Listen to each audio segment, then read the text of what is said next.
پہاڑی زبان میں اپڈیٹ سنیے۔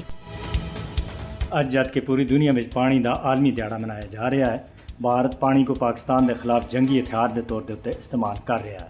پانی دا عالمی دن مودی حکومت پانی کو پاکستان میں سیلاب اور تباہی پھیلانے دے واسطے استعمال کر رہی ہے۔ بھارت پاکستان کو نقصان پہنچانے دے بنیادی مقصد دے تحت جان بوجھ کے پاکستان دی زرعی اراضی کو بنجر بنانے دے واسطے پانی دی قلت پیدا کر رہا ہے۔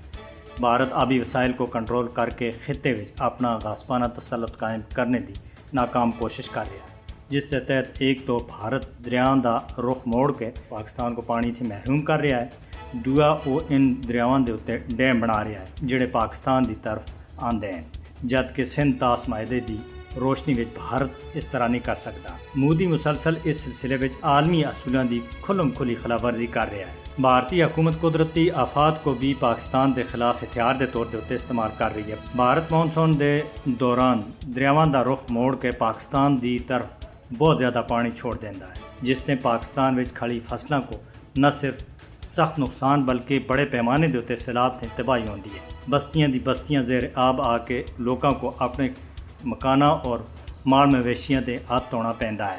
بھارت سیلاب دے ذریعے پاکستان دی فصل پیدا کرنے والی زمیناں کو صحرا وچ اور بنجر وچ بٹانے دی ناکام کوشش کر رہا ہے۔ بھارت کی طرف تے سیلابی پانی دا کنٹرول سندھ طاس معاہدے دی سراسر خلاف ورزی ہے۔